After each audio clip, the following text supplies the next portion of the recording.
Ақмешіт районында 5 этажды үйді 2017 жылы аяқтаған ремонтты. 3 бөлмелі үйге, 3 бөлмелі пәтерге 6000 теңгеден 7 жыл төлеген. Енді тұратын 3 бөлме үйі бар. Осыдан 3 жыл бұрын модернизация жүріп, айына 5000-нан төлейтін қылып решение шығарып берген. Ал біздікі оны 5 этаж, біздікі 2 этаж, 2 этажға айналды. 15 жылға айына 15000-нан төлейсін деп мойнымызға қиып салып отыр. Ал сол дұрыс па, дұрыс па? Дұрыс решение шығарып беріңіздер. Бізде мына модернизациядан өткен үйлердің барлығы, мысалы бізге 3 бөлмелі, 2 бөлмелі, соларға 15-16 мыңнан салып жатыр. Отырсыздар ма? Мына екінші микрорайонда 5500 дейді. Ақмешітте 6000 төлейді екен. Мысалы, енді мынау 2 этажға деген масқара ғой, 15 мыңнан 15 жыл бойы төлеу деген масқара ғой. Біз төлеуден қашып тұрғанымыз жоқ. Бізде ел қатарлы аз сома төлегіміз келеді. Айына бізге 5000, 6000 шығарып берсін есептеп. 7 жылға төлейтін деп шығарып берсе, біз оны төлейміз. Біз соны талап етеміз. Болған жоқ ол кезде. Басқа тазалықта емес, жаңағы интегрострой деді ма, солардың адамдары кеп вагончиктарды қойды. Енді біз айттық, мына тірлікті бастабасындар. Бірақ бірде-бір житель қол қойған жоқ. Право подписи деген болу керек. Мысалға біз бір домда 18 квартирамыз бар. 18 квартирге мысалға мен Эльвираға айтамын, Эльвира, сен жүгір деп. Нотариуске мен жұмыстамын мысалға деймін. Давай біз бәріміз нотариуске барып, доверенность на право подписи деген давай біз саған берейік дейміз. Вот сол кезде барып ондай жоқ, ондай жоқ. Бізге договорды көрсетіңіз кешегі. Сіз кеше акиматпен сыбырлап тұрсыз, ол архивте. Неге архивте жатады ол? Сен алдында жатып көрдің, неге архивте жатады ол?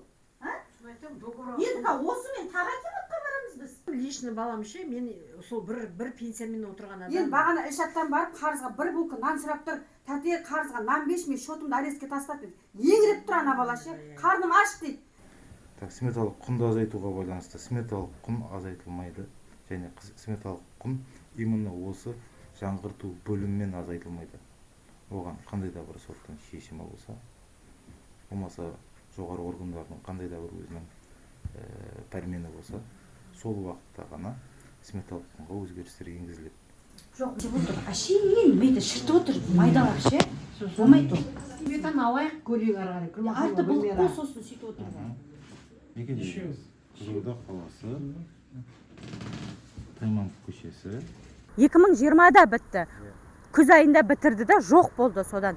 Сосын мен бардым Қызылорда тазалығына, 2 рет бардым. Мынау жаңа жасалған модернизацияға төлем жасалмай ма дедім. Жоқ, әлі жасалып жатқан жоқ. Екіншісінде барғанда да сөйтіп қайтарды маған, жасалып жатқан жоқ. Ертең біздің шотымызды блоктап тастамаңдар дедік. Бізді жаңағы не істеп қоймаңдар, ертең шотымызды блоктап қарсыңдар деп тұрмайын. Жоқ, айтамыз, жасалған кезде айтамыз деді. Төлейтін уақытысында айтамыз өзіміз деді. Жарайды деп қайттық. Енді 2026-да бізде осы январда уже бүкіл тұрғындардың шотын блоктап тұр. Сөз айтылған емес. Енді нешесіне дайын болады смета? Нақты уақытысын айтсаңызшы, 10 күн дейсіз, бірсе 15 күн дейсіз. Халықты жынды қылып тұрсыз ба не? Мына кісінің өзін зорға кеп тұр, Алматыдан кеп тұр. 6 күні жаздық. Нешесіне дайын болады енді айтыңызшы. Жазғызбай тұрсыз ғой басқа адамға. Жаза берсеңізші. Жазғызбай тұрсыз ғой, не деп тұрсыз? Мен қазір жасам, тағы 15 күн күтем ба не? Мен жазғызбай. Сол кезде де жазғызған жоқсыз. Ешкімге жазғызбай. Жазғызған жоқсыз. 18-і бүгін. Еркексіз ғой? Бүгін 18-і. Мойындап айтсаңызшы. Бүгін 18-і число. Біз 6-сында жаздық. 12 күн болып тұр.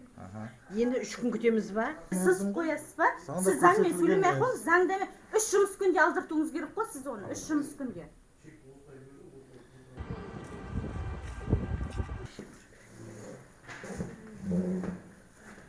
Осы кешеден бастап бүкіл адамдардың үйін пенсиясын арестке қойып жатыр. Сондайлармен. Қай жыл жасалды? 19 жыл 2000. Одан бері осы уақытқа дейін тым тырыс жатқан нәрсе ғой. Біз ойладық қой, жабылып кетті текущий. Қол қойдырған жоқ. Иә. Договор берген жоқ. Сметаларын берген. Енді мен кешегі аптада мына орда ғой енді қойып жатқан не қылып ше. Ордаға мен ар жазып кеттім, маған менің договорымды бер, сосын сметаны көрсет деп.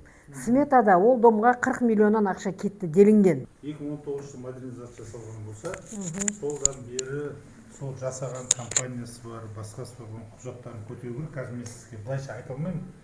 Оны 7 жыл уақыт өтіп кетті ғой, 6 жыл. оны кім өткізген, қандай Сондай болып болған, басқа. Егер мынандай нәрсе, оның басында оның бәрін біз анықтаймыз. Ассалаумағалейкум. Есімім Фархат болады. Бұл кісілер мені шақырған болатын, үй жаққа барып түсірдік. Бірақ біз ешқандай құжат жоқ болғаннан кейін ол жарияланып жасаған жоқпыз. Сөйтіп осы кісілермен бірге барып жаңа Орда газетке өзінің сауалдарын қойды, жаңа құжаттардың бір түпнұсқаларын, көшірмелерін бер деп. Мен оны аламадық. бірақ бұл жердегі мән-жай кішкене кісілер мүмкін дұрыс түсіндіре алмай жатыр деймін. Түпнұсқада ана заң бойынша 80 тұрғындардың 80%-нан астамы не қылу керек қой, келісім беру керек ремонтқа. Сол кезде ремонт жасалады. Бұл кісілер соған күмән келтіріп отыр. 80% адам оған подписаться қол қойған жоқ деп отыр.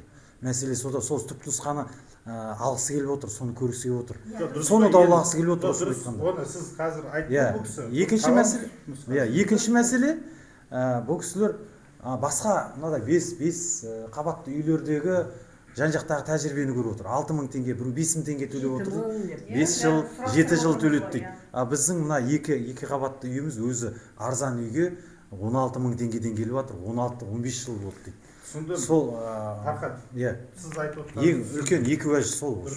Біз ол үшін маған документтің бәрін көтеру керек, қарау керек. Қазір дәл қазір айтамын.